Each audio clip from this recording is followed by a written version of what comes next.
이 시간 예배를 드리는 여러분들은 하나님 앞에서 우리 하나님과 하나님의 나라를 위한 어떤 꿈, 어떤 비전을 가지고 계십니까? 하나님의 은혜로 각 사람이 하나님을 향한 꿈과 비전을 가지고 그것을 늘 바라보며 기도하며 꿈꾸고 있다면 그것은 참 하나님의 은혜요, 복이지만 또 한편으로는 아직 꿈과 비전을 가지지 못한 분들도 있을 수가 있겠습니다. 그러나 우리 교회는 하나님께서 우리 교회에 주신 모든 은혜들과 또 담임 목사님 안에서 또 담임 목사님을 통해서 우리에게 공통적으로 주신 또 한 가지의 비전이 있습니다.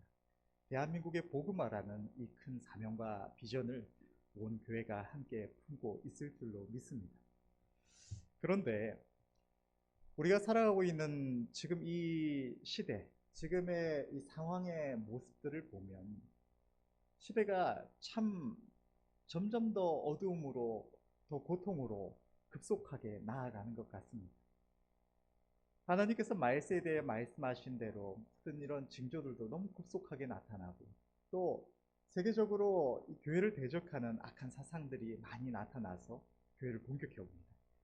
지난 주일날 우리가 함께 저희 광화문에 모여서 연합 예배도 드렸는데 그것처럼 이 포괄적 차별금지법과 같은 이런 교회를 공격하는 마귀의 계계들도 곳곳에서 수도 없이 나타나서 교회를 향해 공격해 옵니다. 코로나 때도 교회의 예배를 폐하고자 하는 이런 일들이 있었고 이번에 차별금지법도 그렇고 이것은 시작일 뿐이요. 세계는 이런 교회를 공격하는, 교회를 회방하고 무너뜨리고자 하는 많은 계계들이 있습니다. 이로 인해서 전 세계적으로 교회가 부흥했던 많은 지역들에서 점점 믿음이 사라지고 교회가 폐하여지고 이 교회가 점점 쇠하여 가고 있는 모습을 봅니다.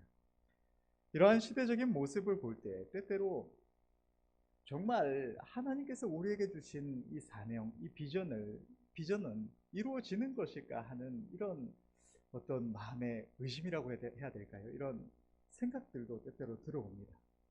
이대로 시간이 지나가고 이대로 우리는 이 믿음을 지키겠노라고 이렇게 하다가 조금씩 그저 어떤 말씀 앞에 순종하면 조금씩 열매 맺다가 그저 하나님께서 부르시면 그대로 떠나가는 것은 아닌가.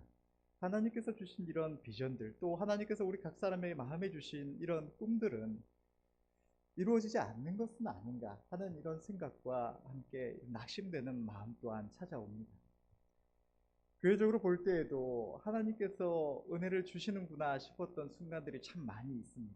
교회가 이제는 도움이 되고 이제는 하나님께서 보이신 대한민국의 복음화라는 참 가슴 벅찬 이 비전으로 나아가는구나 하는 그런 순간들이 참 많았는데 그렇게 교회는 성도님들이 점점 많이 늘어가고 또 한 사람 한 사람이 하나님 앞에 회개하면서 영적인 부흥도 이루어가고 이렇게 많은 순간들이 있었지만 또 어느새 또다시 낙심하게 되고 또다시 점점 침체되는 일도 있어 왔고 이런 일들이 참 많이 있는 것 같습니다.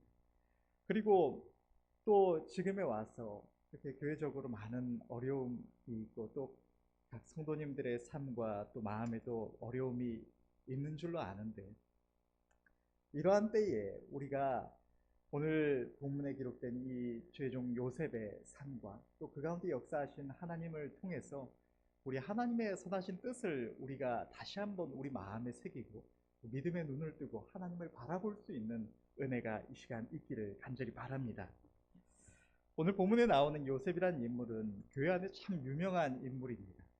어린 아이들이나 또 장성한 성도님들이나 할 것 없이 모두가 다 알고 아름답게 귀하게 보는 이름이 이 요셉이라는 인물이고 또 교회 다니는 기독교인 부모님들은 아이들의 이름을 요셉이라고 짓기도 하고 또 누군가는 개명을 할 정도로 아름답게 보고 그와 같이 살아갈 수 있기를 꿈꾸는 인물이 이 요셉이라는 인물입니다. 일반적으로 많은 경우들에서 볼 때 요셉이라는 인물의 이미지, 요셉이라는 인물이 보여주는 이 느낌은 이 꿈쟁이 요셉이라고 하는 이런 아이들에게 주일학교에서 이렇게 나타나는 제목에서도 보여지는 것처럼 하나님 앞에서 꿈을 꾸고 그 꿈을 가지고 살아가면서 때론 고난도 있고 어려움도 있었지만 결국에 하나님께서 역사하셔서 위대한 꿈을 이룬 인물이다 정도로 받아들여지기가 참 쉬운 것 같습니다. 그래서 많은 이들이 나도 이런 꿈을 품고 나도 이 꿈을 믿음으로 하나님을 바라보며 이루어가기를 바라면서 요셉이라는 이름대로 살아갈 수 있기를 그렇게 바라보는 것 같습니다. 그런데 이 요셉이라는 인물의 삶은 참 우리가 가볍게 이렇게 보고 넘어갈 때는 꿈쟁이 요셉, 하나님께서 이 꿈을 이루신 이 아름다운 종 이렇게 생각하고 가볍게 생각하고 넘어가기 쉽지만 이 요셉이라는 인물의 삶을 좀 더 진지하게 생각해 보면 참 절망의 연속이 아닐 수가 없다고 생각될 정도로 아주 끔찍한 이 시기를 많이 살았던 인물인 것 같습니다.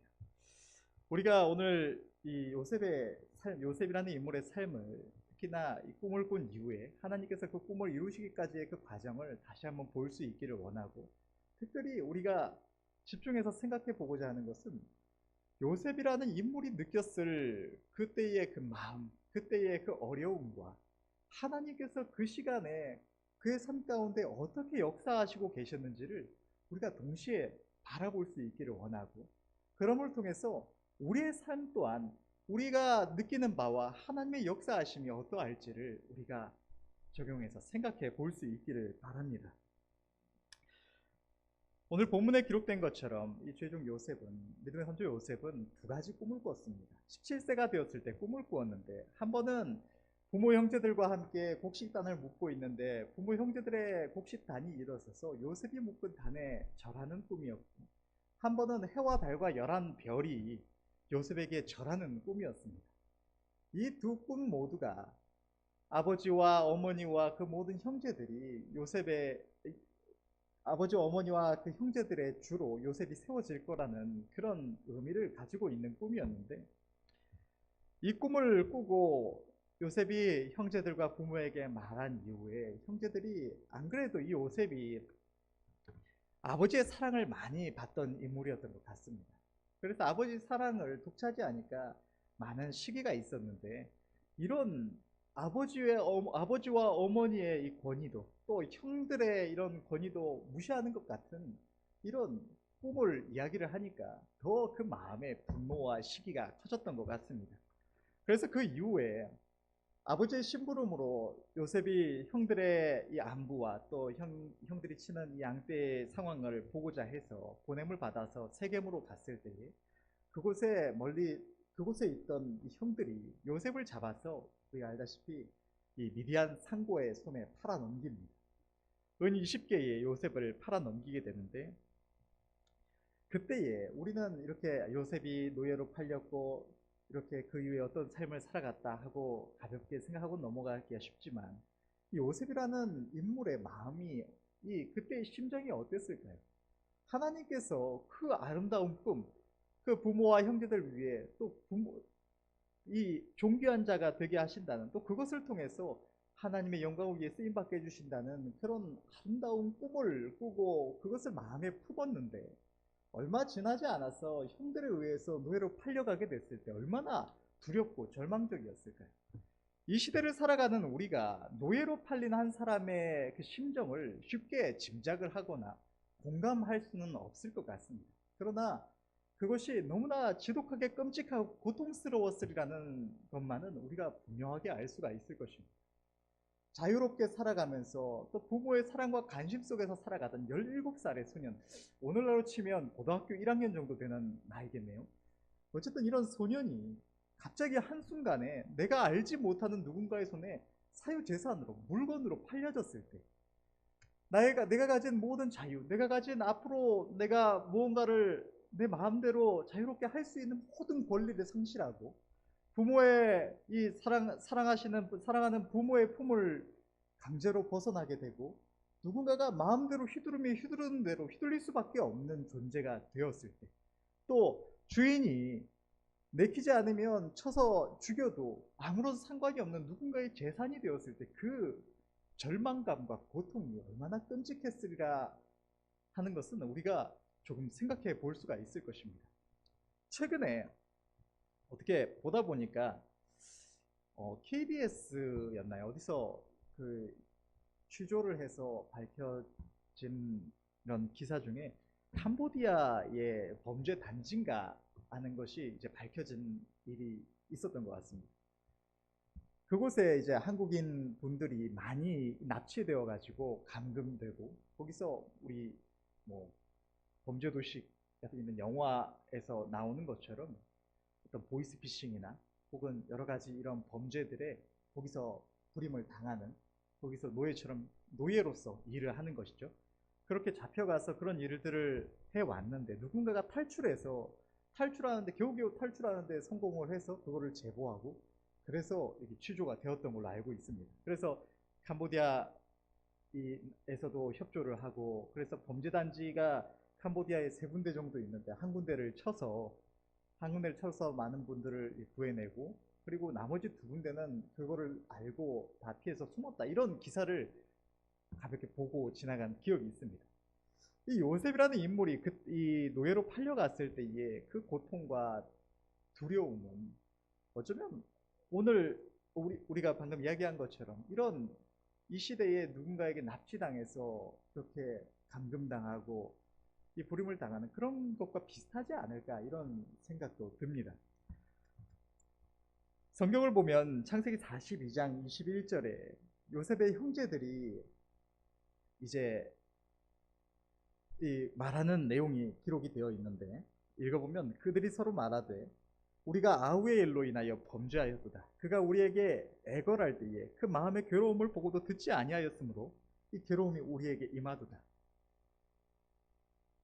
요셉의 형들이 요셉을 판 일을 생각하면서 그 아우가 자신들에게 애걸할 때 내가 그 마음의 괴로움을 듣지 않았기 때문에 우리에게 이 재앙이 임하였다고 이렇게 고백하는 내용인데 이것을 통해서도 알 수 있다시피 요셉이 노예로 팔리게 된 그 순간에 형들을 향해서 또 그를 살려는 미디안 상과 앞에서 얼마나 애걸하고 제발 나를 놔달라고 이러지 말라고 애걸하며 부탁했을지를 우리가 조금이라도 생각해 볼 수가 있을 것입니다.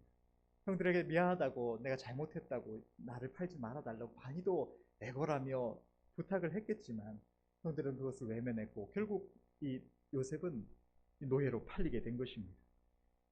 절망했을 것이고 분노했을지도 모릅니다.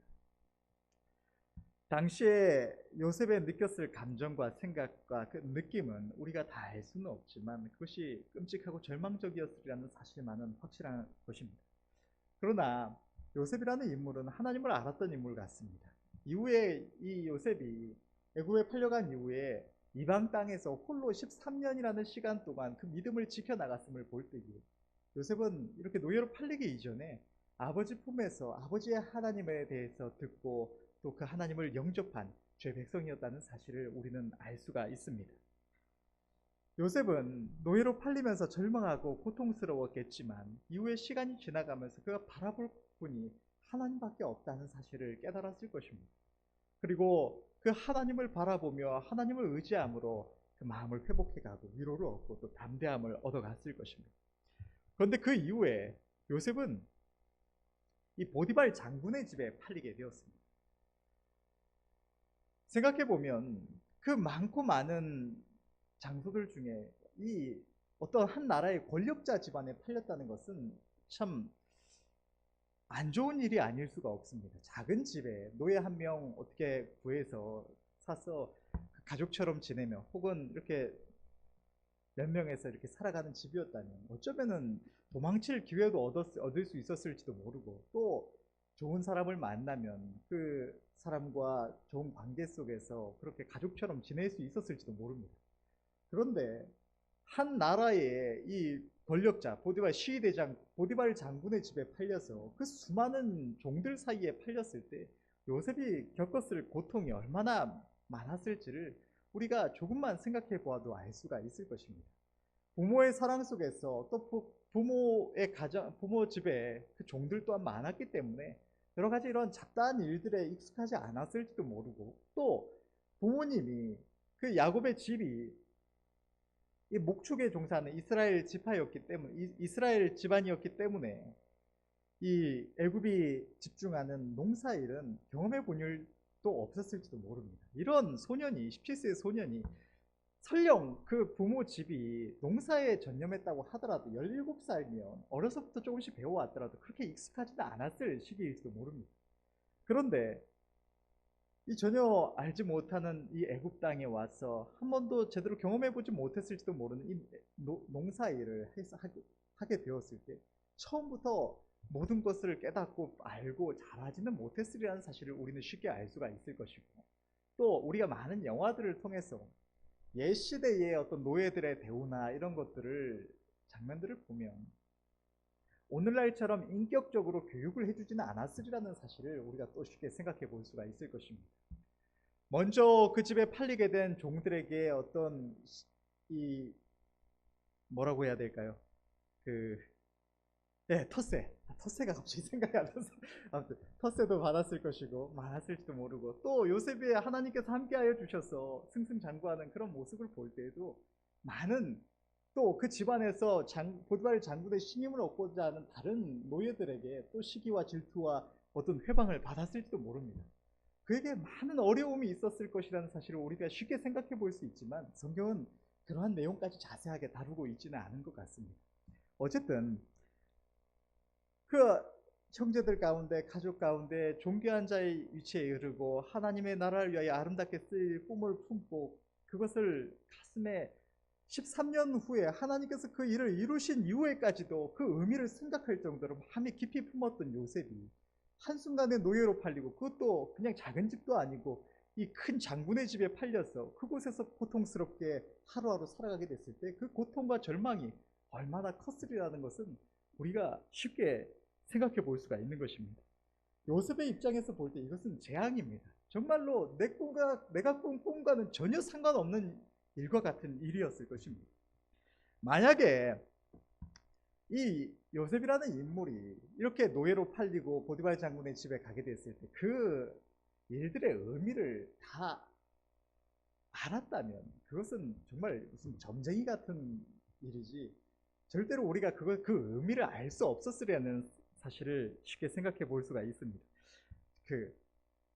혹시 원형적 사고라는 말을 아십니까? 무슨 말이냐 하면 아이돌 중에 장원영이라고 하는 이 아이돌이 있는데, 이 아이돌이 무슨 일이 일어나든지 간에 아주 좋게 아주 긍정적으로 해석을 해서 그것이 어떤 밈처럼 이렇게 원형적 사고다 이렇게 많이 알려진 것 같습니다. 예를 들면 내가 사업이 망했다는 이야기를 들으면 사업이 이제 망했으니까 앞에 지나간 일은 끝났으니까 이제 새로 시작할 기회를 얻었구나 이러면서 너무 운이 좋네, 럭키비키네 막 이러면서 말을 해서 이게 이제 밈이 되고 유머로 또 쓰이기도 하는 말인데, 이것처럼 요셉이 노예로 팔려가게 됐을 때 하나님께서 나를 이 애굽 땅에 보내주셔서 이렇게 아름다운 일들이 일어나게 해주실 것이구나 이렇게 생각을 했을 것일까요?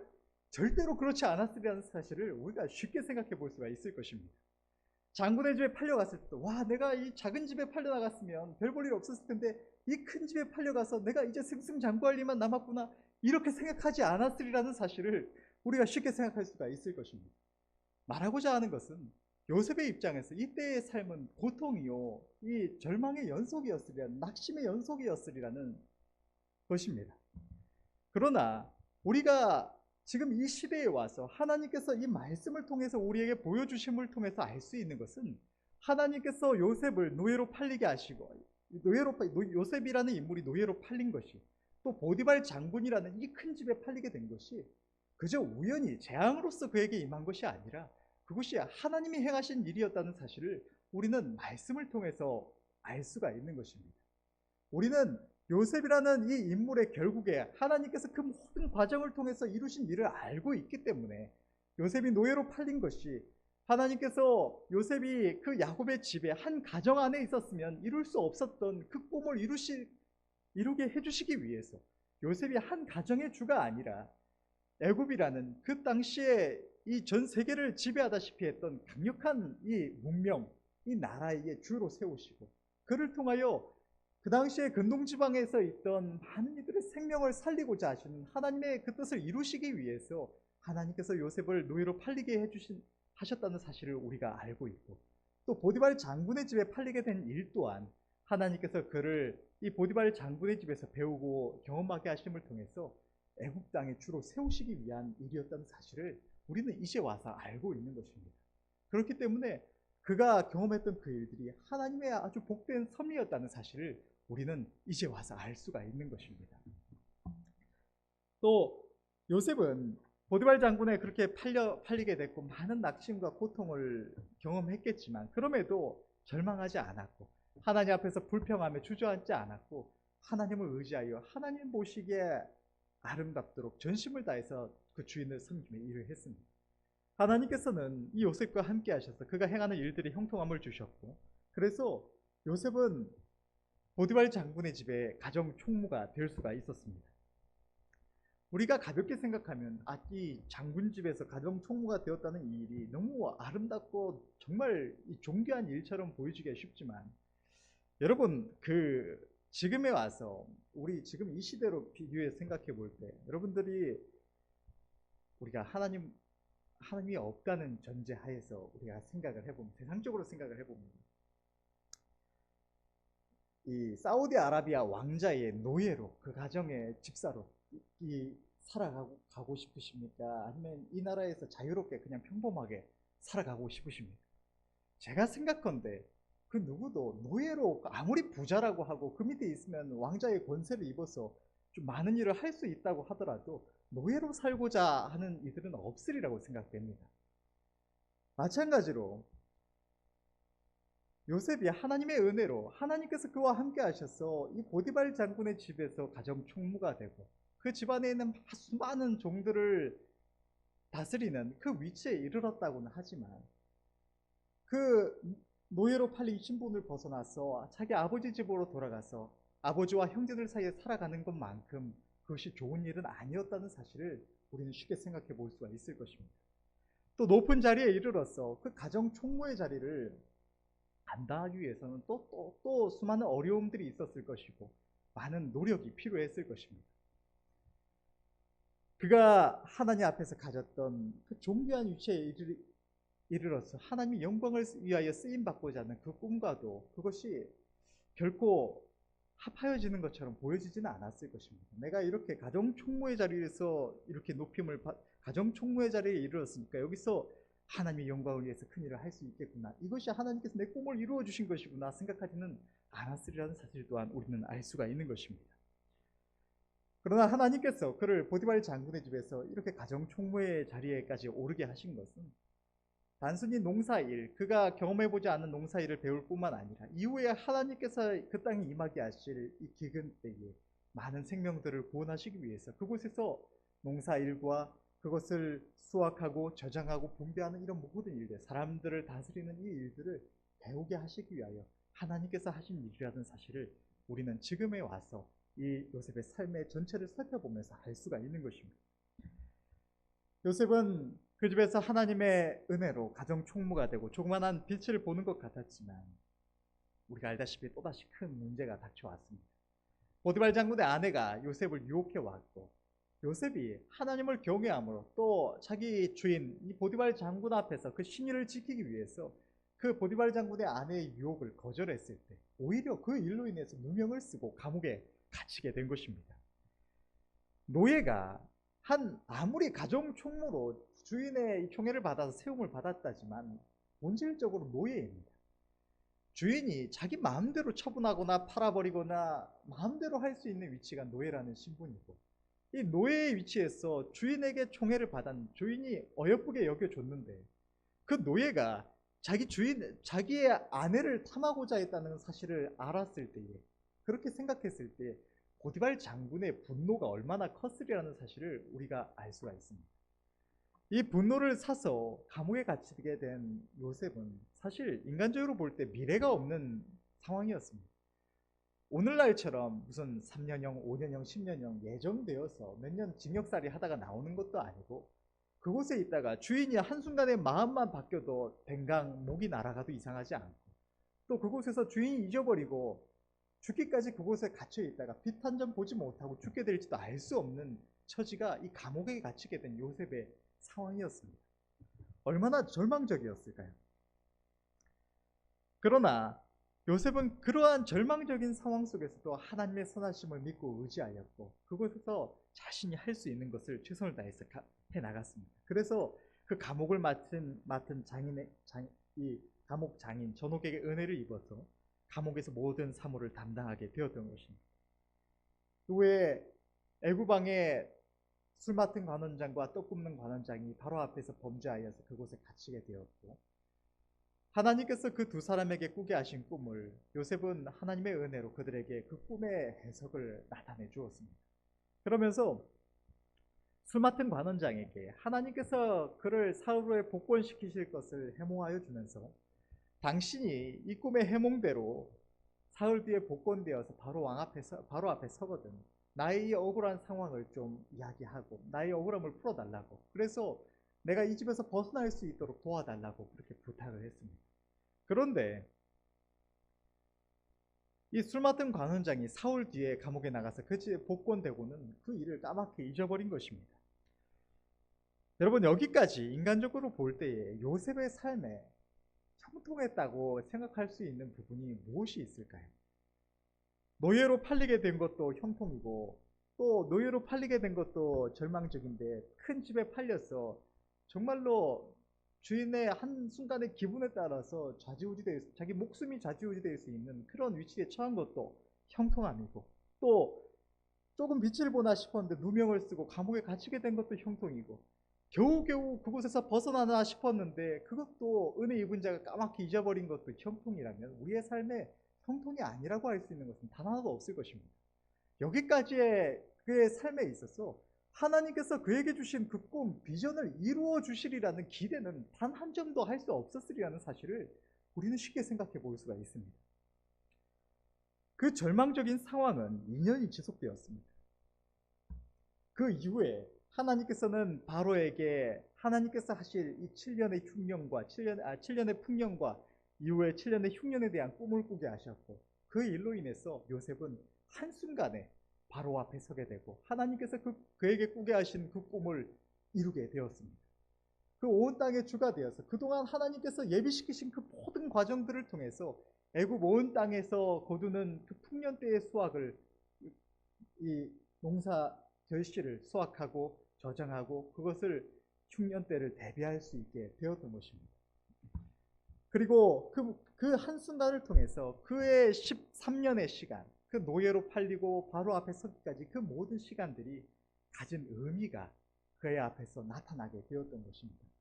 요셉은 17살 때 하나님 앞에서 그 꿈을 꾸고 그것을 마음에 품은 이후로 늘 그 꿈을 그 마음에서 버리지 않고 포기하지 않고 생각하였던 것 같습니다. 하나님께서 내게 그 꿈을 이루게 하실 것과 또 그것을 통하여 하나님께서 나를 어떻게 쓰시고자 하시는 것인지 그는 그의 삶의 여러 가지 일들을 통해서 그 꿈의 의미를 알고자 했던 것 같습니다. 그랬기에 하나님께서 그 요셉의 30세에 그 꿈을 이루셨을 때 요셉은 고백할 수 있었던 것입니다. 그를 그곳에 보내신 것이 하나님이시요 그 모든 일을 행하신 이가 하나님이셨음을 요셉은 고백할 수가 있었던 것입니다. 하나님께서는 요셉에게 보이신 그 꿈대로 요셉은 전혀 생각지 못했지만 자기가 그 꿈을 그때 이룰 수 있을 줄은 전혀 생각할 수 없었지만 하나님께서는 그가 그 꿈을 꾼 직후로부터 그 꿈을 완전히 이루기까지 단 한순간도 쉬지 않으시고 그의 삶을 통해서 역사하시고 마침내 그 꿈을 이루어 주신 것입니다. 그 위대한 꿈대로 요셉을 존귀하게 애굽과 온 땅의 주로 세우셔서 그 수많은 생명들을 그를 통하여 구원하시고 자기 사랑하는 가족들의 생명들까지 보존하게 하셨다는 사실을 우리는 성경을 통해 접할 수가 있는 것입니다.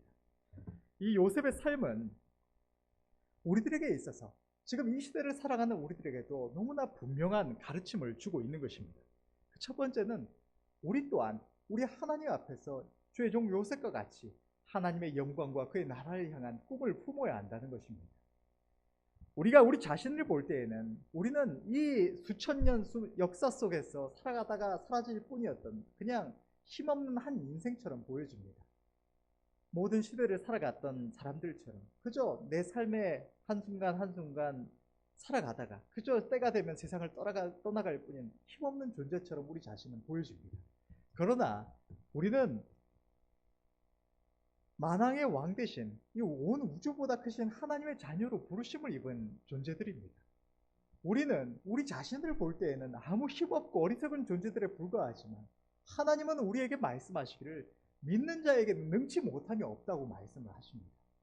우리 하나님을 믿고 바라볼 때에 이 요셉과 같이 그 절망적인 순간들 속에서도 자기 하나님께서 주신 그 꿈을 가슴에 품고 버리지 않고 의지하였던 이 요셉처럼 우리도 하나님 앞에서 하나님의 영광과 그의 나라를 향한 꿈을 품고 나아갈 때 우리가 보는 이 현실이 어떠하든지 우리가 믿음으로 그 꿈을 붙들고 나아갈 때 하나님께서는 그 꿈을 이루게 하여 주신다는 사실을 우리는 깨달을 수가 있는 것입니다.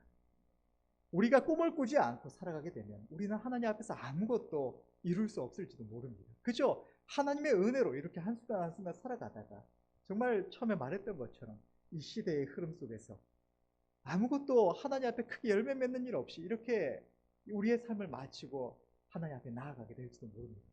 그러나 우리가 이 절망적인 이 어두운 시대 속에서도 우리 하나님을 향해서 큰 꿈과 비전을 가지고 하나님을 바라보면 하나님은 우리의 믿음대로 역사하셔서 우리를 통해 영광 받으시고 우리의 가슴 속에 있는 그 가슴 벅찬 꿈을 이루게 하여 주신다는 사실을 우리는 기억해야 할 줄로 믿습니다. 우리가 위대한 꿈을 이루는 존재가 될 것인지 우리가 아무 힘도 없이 그저 세상 사람들과 별 차이 없을 정도로 별 볼 일 없는 삶을 살아가다가 이 삶을 마치게 될 것인지는 우리가 하나님 앞에서 우리의 가슴에 품은 이 꿈과 믿음에 있다는 사실을 우리는 기억해야 할 줄 믿습니다.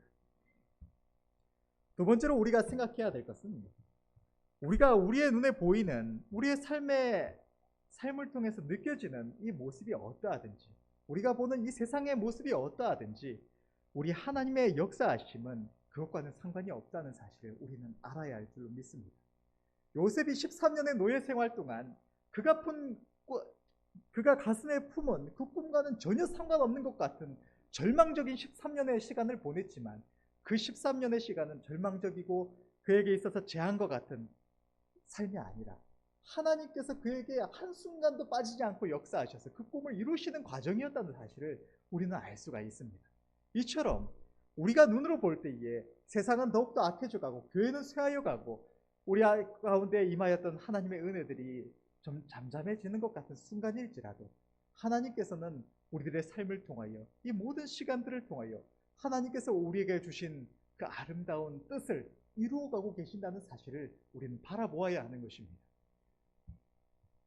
요셉의 평생에 요셉과 동행하셨던 하나님께서 지금 우리와도 동행하고 계신 것입니다.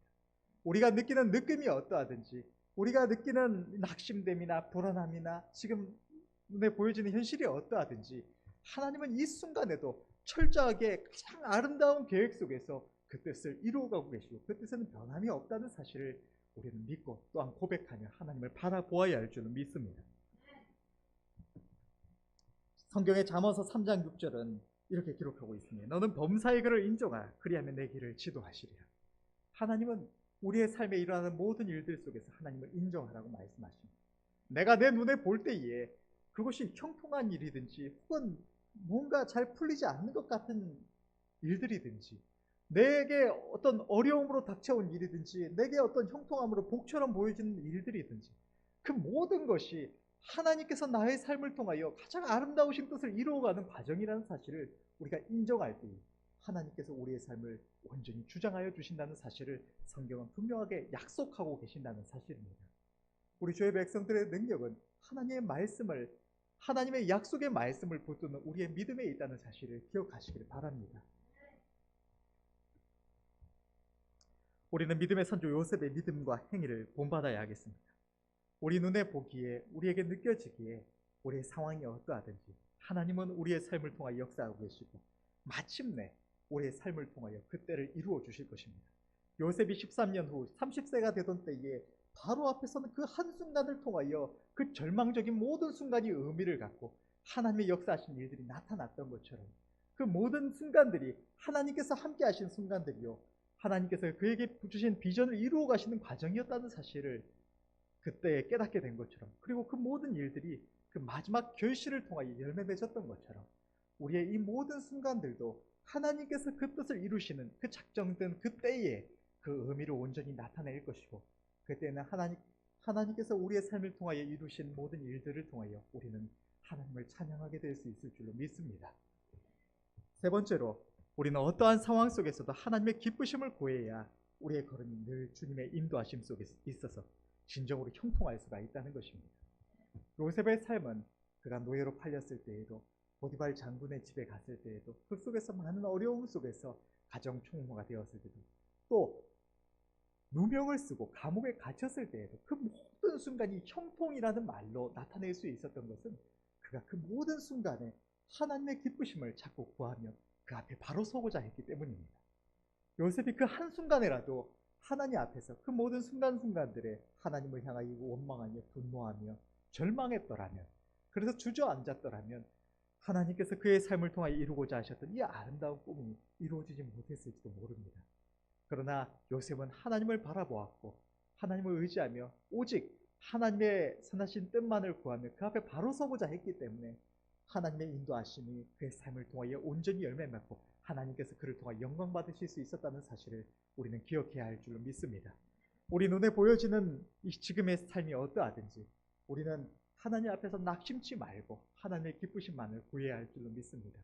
하나님 앞에서 우리의 잘못된 모습들을 모두 회개하고 하나님의 기뻐하시는 뜻만을 찾고 구하며 성령의 인도하심에 성령의 우리를 향하신 음성의 귀를 기울이며 이 순간에 바로 설 때에 하나님은 지금 이 순간에도 우리의 삶을 통하여 역사하실 수가 있고, 그리고 결국에 아름답고 가슴 벅찬 꿈을 이루게 하여 주실 것이라는 사실을 우리는 믿고 고백해야 할 줄로 믿습니다.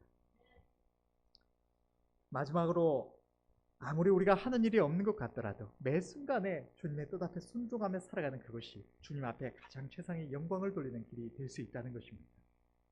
요셉의 꿈을 이루신 이는 하나님이셨습니다. 요셉은 단 한순간도 그가 노예로 팔린 일이나 그 보디발 장군의 가정에서 종살이하였던 그 순간을 통하여 그 꿈을 이루고자 하는 생각을 가지지는 않았을 것입니다.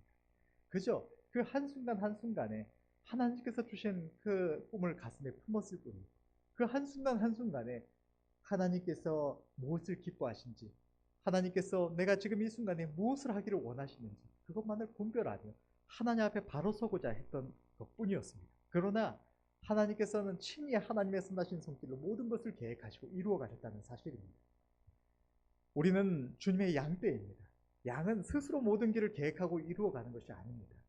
양은 주인의 음성에 귀를 기울여야 하는 책임이 있고, 그 주인의 음성에 순종하여 주인을 따라갈 때 주인은 그 양을 통하여 주인이 뜻하는 바를 모두 이루어가는 것입니다.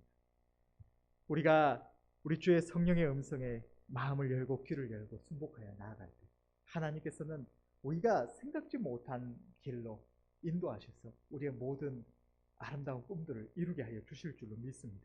결론을 맺겠습니다. 믿음의 선조 요셉의 삶을 통하여 선하신 뜻을 이루신 하나님께서는 오늘날 저와 여러분들의 삶 속에도 역사하셔서 우리들의 삶을 인도하여 주시는 줄로 믿습니다. 다만 우리가 행할 것은 우리의 삶에 우리가 보기에 어떤 어려움이 있더라도 되어지는 일들이 우리의 기대와는 완전히 다르다고 할지라도 그것이 우리의 평생을 통하여 선하신 뜻을 이루어 가시는 하나님의 섭리 속에 있음을 우리는 믿고 고백해야 할 줄로 믿습니다. 그로 인해서 어떠한 일들이 우리의 삶 속에 있든지 우리는 범사에 그를 인정하며 감사하며 하나님의 기쁘심만을 구하며 한 걸음 한 걸음 순종하는 삶을 살아가야 하겠습니다. 마지막 날에 주님 앞에 이르렀을 때 우리의 삶을 돌아보면서 또 서로의 삶을 바라보면서 정말로 우리의 삶이 형통했노라고, 우리의 모든 삶의 순간이 하나님과 함께하는 걸음이었고 하나님께서는 우리의 삶을 통하여 온전히 역사해 주셨음을 우리가 그때 보면서 감사하며 서로 하나님께 함께 영광 돌릴 수 있을 줄로 믿습니다. 꿈을 꾸고 하나님을 바라보시는 삶을 살아갈 수 있는 저와 여러분들이 되시기를 간절히 바랍니다.